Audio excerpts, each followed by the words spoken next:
So good evening students. Today we will see the current affairs analysis dated from 17th Feb 2026. The first article related to the federalism. நம்மளோட CM எழுதியிருக்க article Indian federalism.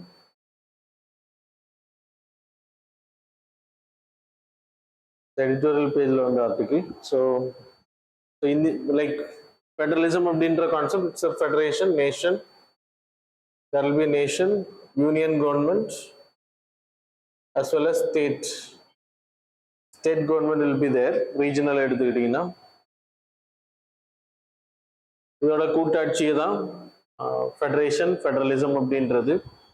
India பொறுத்த வரைக்கும் we following the process that is called as unitary federalism.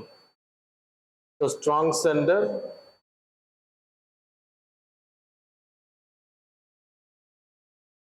so states having lesser power, center having more power.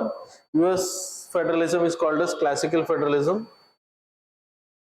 Our federalism is called as quasi-federalism. So 1935 it was in, like India oda history eduthukittingna Government of India Act 1935 it was mentioned and it was practiced. Adukku piragu 1950 நம்ம சுதந்திரம் அடைஞ்ச பிறகு we had 14 provinces and princely states. 500 மேல princely they joined with India. The first phase 1950 to 60 நம்ம Indian government எப்படி இருந்தாங்க அப்படின்னா our countries are facing poverty, starvations. The country is weak after independence.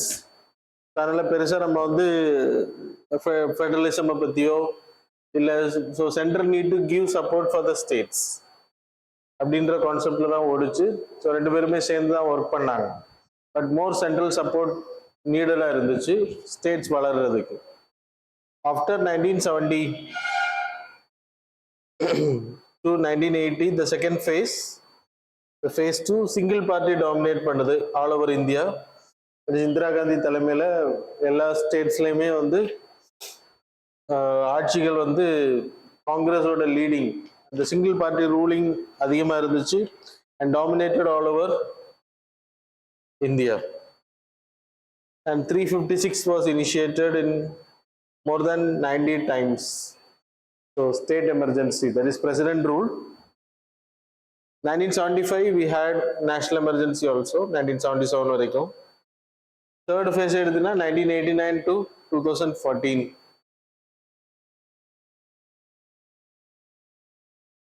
We had regional parties oda rise. So தமிழ்நாட்டில இருந்து சென்ட்ரல்லையும் சரி regional parties வந்து அங்கீகாரம் பெற்றாங்க. DMK, ADMK. ஸோ எல்லா ஸ்டேட்ஸ்லையுமே ரீஜனல் பார்ட்டிஸோட rise of regional parties.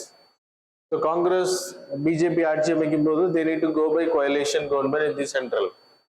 So it gives good pleasure and states வந்து அதிகமாக டெவலப் பண்ண ஆரம்பிச்சாங்க. ஃபினான்ஸ் கமிஷன்லேருந்து அவங்க அதிகமான ரூபாய் வாங்கினதா இருக்கட்டும், வெர்டிகல் டெவல்யூஷன்ஸ் அந்த ஹரிசான்டல் டெவல்யூஷன்ஸாக இருக்கட்டும், எல்லாமே வந்து கேட்டு பெற முடிஞ்சு. After 2014 everything changed. It's went to single party majority.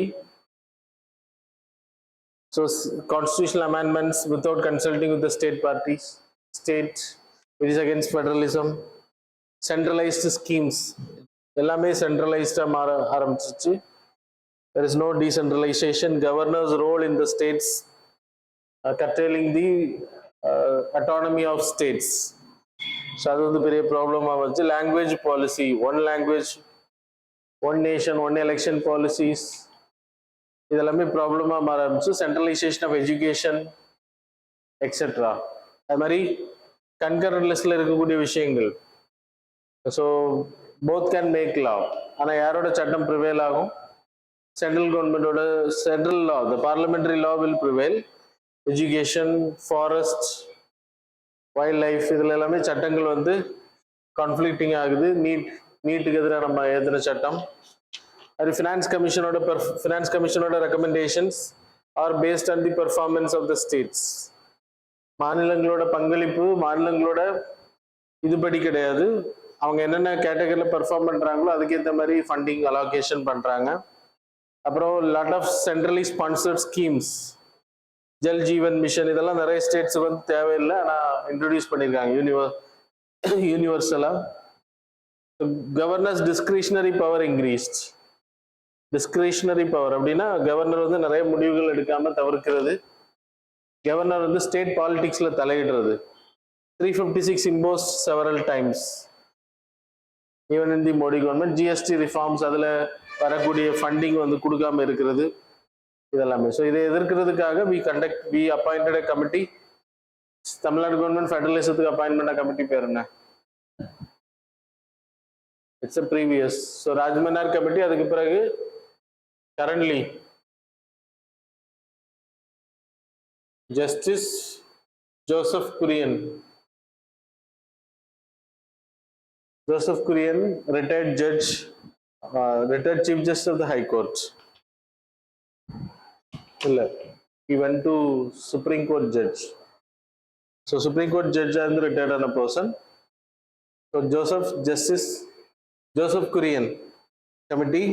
Ashok Vardhan Shetty, Naganathan, economist. Ashok Nathan வந்து is a retired IAS officer. So இவங்க வேறு தலைமையில் ஒரு கமிட்டி அமைச்சிருக்காங்க, ஒரு ரிப்போர்ட் கொடுக்கணும். Governors, language policy, delimitation, GST, education, health ரிலேட்டடாக, federalism ரிலேட்டடாக என்ன எப்படி உரிமைகளை வாங்குறது அப்படின்ட்டு இந்த கமிட்டி. அதுக்கு முன்னாடி அமைக்கப்பட்டது Rajamannar committee. So delimitations related matters. So that's about the article mention. நீங்கள் ஃபெடரலிசம் ரிலேட்டடாக சப்ஜெக்ட் வைஸில் படிச்சுக்கோங்க. Next article related to the reproductive autonomy, பெண்கள் வந்து அதுக்கான உரிமைகள். So medical termination on pregnancy, MTP act. So it talks about 0 to 20 years, 20 weeks. 0 to 20 weeks வந்து medical practitioner, one medical ப்ராக்டிஷனரோட சப்போர்ட்ல டெர்மினேட் பண்ணலாம். இஃப் த ப்ரெக்னன்சி ஃபீட்டஸ் வந்து abnormalities இருந்துச்சு அப்படின்னா, சைல்டு லைஃப் இல்லைன்னா மதர் லைஃப் வந்து அஃபெக்ட் ஆகும் அப்படின்றப்போ டெர்மினேட் பண்ணலாம். 20 to 24 அப்படின்றப்போ 2 மெடிக்கல் ப்ராக்டிஷனர்ஸ் வேணும். Recent rape survivors, marital status, divorce ஆகிறவங்க, அப்புறம் லைக் கணவனை இழந்தவங்க, இப்படிப்பட்ட காரணங்களுக்காக அவங்க விருப்பப்பட்டா they can go. Disabled, so இந்த மாதிரி காரணங்களுக்காக அவங்க என்ன பண்ணிக்கலாம் அப்படின்னா டெர்மினேஷன்ஸ் கிளைம் பண்ணலாம். பட் மெடிக்கல் ப்ராக்டிஷனர்ஸ் வந்து அப்ரூவ் கொடுக்கணும். தென் மோர் தேன் 24 weeks அப்படின்றப்போ ஸ்டேட் மெடிக்கல் போர்டு வந்து அப்ரூவல் பண்ணணும். they can request only the state medical board. So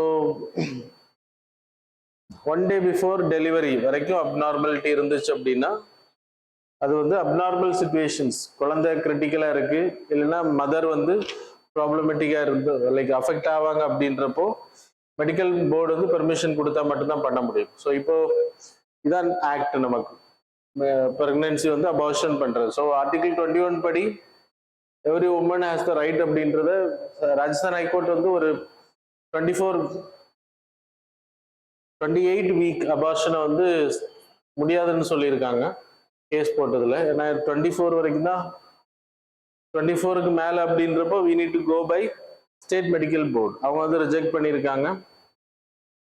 and Bombay high court வந்து ஆல்சோ ரிஜெக்டட் திஸ் பிகாஸ் சைல்டுக்கு ரைட்ஸ் இருக்கு அப்படின்றது.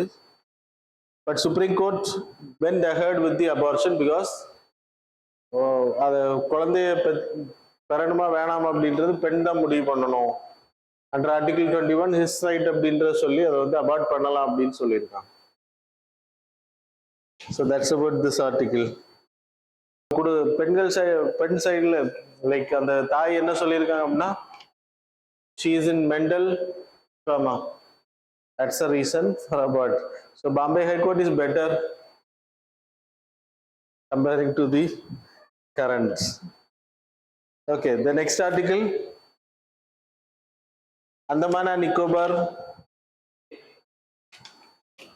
Great Nicobar project. Show the PDF. So Great Nicobar project வந்து இப்போ announce பண்ண அவங்க ஒர்க் ஆரம்பிக்கிறாங்க. என்ஜிடி நேஷனல் கிரீன் ட்ரைபுனலோட அப்ரூவல் கிடைச்சிருச்சு. தடைகளை தாண்டிட்டாங்க, இப்போ அது பண்ணலாம் அப்படின்னு சொல்லியிருக்காங்க. ஸோ கிரேட் நிக்கோபார் ப்ராஜெக்டை பொறுத்தவரை தர 3 ப்ராஜெக்ட்ஸ், 3 இல்லை 4 டிரான்ஸ்ஷிப்மெண்ட் போர்ட் ஒன்று கட்டுறாங்க இந்த வெலித்தியா பே ஃபர்ஸ்ட் ஏரியாவில். ஸோ இந்திரா பாயிண்ட் அது பக்கத்தில் தான் உங்களுக்கு எந்த தீவு வரும், இந்தோனேஷியாவோட எந்த தீவு, சுமத்ரன் தீவு ரொம்ப நியரஸ்டா வரும். அப்புறம் வி ஹேவிங் இன்டர்நேஷனல் ஏர்போர்ட் செகண்ட்னு போட்டிருக்காங்கல்ல, அது இன்டர்நேஷனல் ஏர்போர்ட். அதில் தான் என்ன பண்ணுறாங்க அப்படின்னா டூவல் யூஸ் சிவிலியன்ஸுக்கும் டிஃபென்ஸுக்கும் சேர்த்து கட்டுறாங்க, 2 பர்பஸுக்கும் பயன்படுத்த முடியும். அப்புறம் power plant base gas solar based 4th place. அப்புறம் தேர்ட் வந்துட்டு டவுன்ஷிப் 3 பாயிண்ட்ஸ் 5 lakh பீப்புள்ஸ் தங்குற மாதிரி. இதில் ஒர்க் பண்ணுறவங்க டிரான்ஸ்ஷிப்மெண்ட் போர்ட்ஸ்லாம் ஒர்க் பண்ணுறவங்க they can stay in those area. டூரிசமும் டெவலப் பண்ணுறாங்க. ஸோ அதுக்காக தான் இந்த ப்ராஜெக்ட் வந்து அனௌன்ஸ் பண்ணப்பட்டிருக்கு. So Sundar like show the map. Andaman நிக்கோபாரை பொறுத்த வரைக்கும் it's a strategic area. So மேலே வந்து உங்களுக்கு கொக்கோ ஐலண்ட் இருக்கு. அந்தமான் நிக்கோபாரோட நீங்கள் டோட்டல் மேப் எடுத்தீங்கன்னா very near to it's a continuous of Arakan hills, Arakan மவுண்டன்ஸோட கண்டினியூஸ் வரும். அதில் வந்து கொக்கோ ஐலண்டுன்னு ஒன்று இருக்கு மியான்மர். ஸோ மியான்மரோட அந்த கொக்கோ ஐலண்ட் வந்து ரொம்ப நியரஸ்ட். அதில் சைனா வந்து பேஸ் வச்சுட்டு இருக்காங்க and they are developing ports. So அதை கவுண்டர் பண்ணுறது ஹெல்ப் பண்ணும். ப்ளஸ் சுமத்ரன் தீவும் ரொம்ப பக்கம். அப்புறம் Malacca Strait is main important area. சைனாவோட ப்ரெசன்ட், சைனாவோட 40% 70% மேலே import and export passes through the Malacca straight.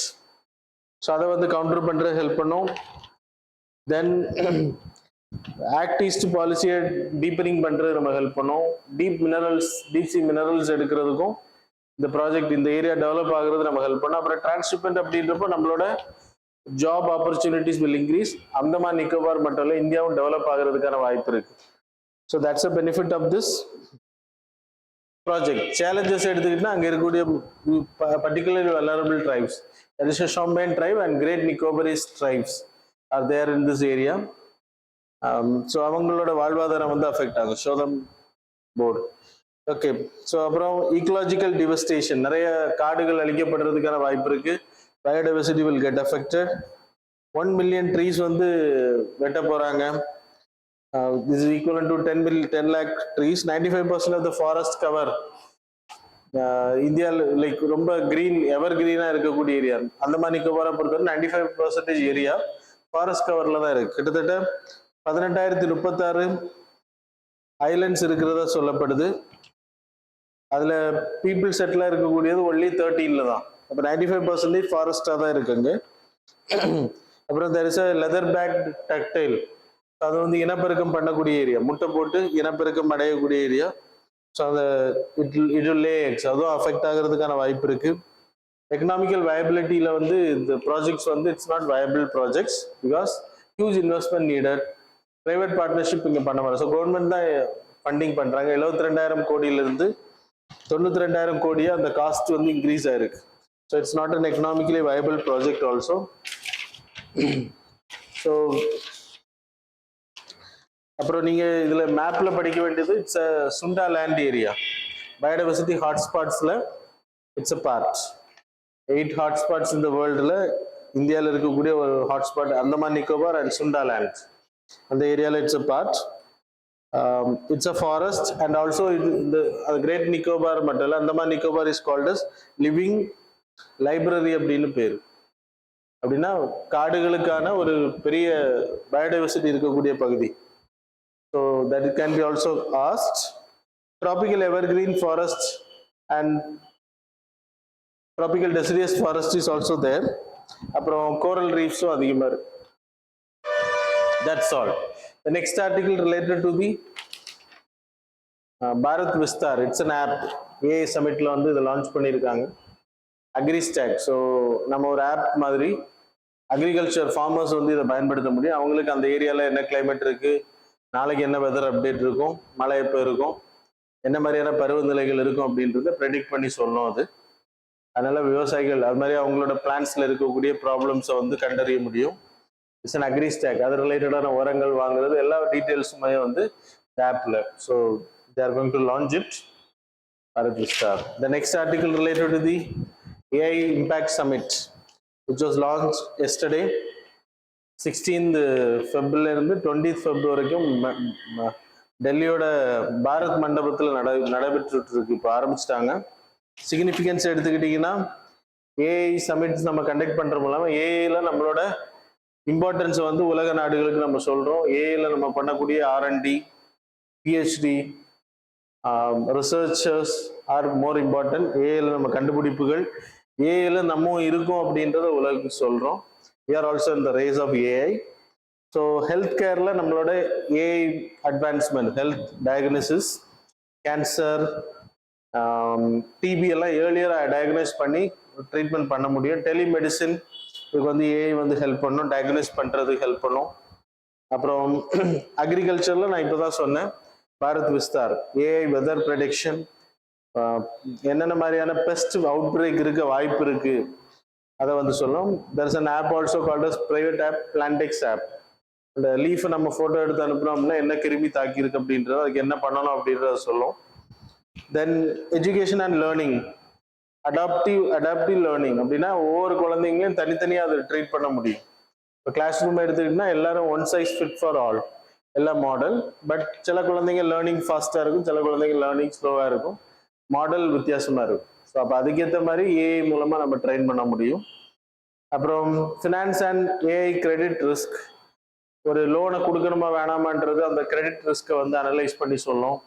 அது மாதிரி டிடெக்ஷன் ஆஃப் ஃப்ராட் ஃபண்டிங், இந்த லிங்க் வந்து ஃப்ராட் அப்படின்றது சொல்றது, அதை அது மாதிரி டிடெக்ஷன்ஸ் பண்ண முடியும். கவர்னன்ஸ் அண்ட் பப்ளிக் இதில் சர்வீசஸில் ஏஐ டிரான்ஸ்லேட்டர்ஸ், இன்னைக்கு டிஜிட்டல் ரெக்கார்ட்ஸை நம்ம மாற்றுறது, பழைய காலத்து டாக்குமெண்ட்ஸ் எல்லாமே. அது மாதிரி இன்னைக்கு இருக்கக்கூடிய கோர்ட்டில் நம்ம பயன்படுத்திட்டு இருக்காங்க. ஒரு ஜட்ஜ்மெண்ட் வருது அப்படின்னா அந்த வெர்டிக்டை வந்து ரீஜனல் லாங்குவேஜில் டிரான்ஸ்லேட் பண்ணுறது, அதுக்கு வந்து ஏஐ வந்து பயன்படுத்திட்டு இருக்காங்க. So these are the benefits of AI. அப்புறம் ட்ரோன் மூலமாக மருந்து தெளிக்கிறதற்கு அதுக்கும் வந்து ஏஐ பயன்படுத்துகிறாங்க அக்ரிகல்ச்சரில். அது மாதிரி மேப்பிங் பண்ணுறதுக்கு, ரூரல் ஏரியாவில் லேண்டை வந்து சர்வே பண்ணுறதுக்கு எல்லாமே ட்ரோன்ஸ் வந்து பயன்படுத்துகிறேன். அப்புறம் கிஷான் மைத்ரி மித்ரா அப்படின்ற ஒரு ஆப்பும் இருக்கு. Real time localisation of information. Impact சமிட்டை பொறுத்த வரைக்கும் 3 மெயின் தீம்ல கண்டக்ட் பண்றாங்க. People, planet, progress. பீப்புள் வந்து human centric, so people based தான். ஏ வந்து மனிதர்களை தாண்டி அல்ல, மனிதர்களை அது மதிக்கணும், மனிதர்களுடைய அறிவுக்கு அப்பாற்பட்டது கிடையாது. ஹியூமன் சென்ட்ரிக், அவங்களோட privacy would not be compromised. So inclusive, planet, sustainable use of the AI use பண்றதுனால நம்மளோட கிளைமேட் சேஞ்ச், நான் ஏற்கனவே உங்களுக்கு சொல்லுங்க, எனர்ஜி எஃபிஷியன்சியா இருக்கணும், எனர்ஜி அதிகமாக கன்சம்ஷன் பண்ணணும், அதுக்கேற்ற மாதிரி இருக்கணும்.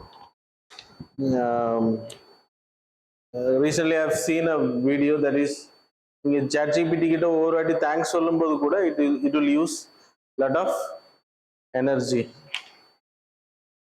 Okay, so progress, inclusive economic technological advancements.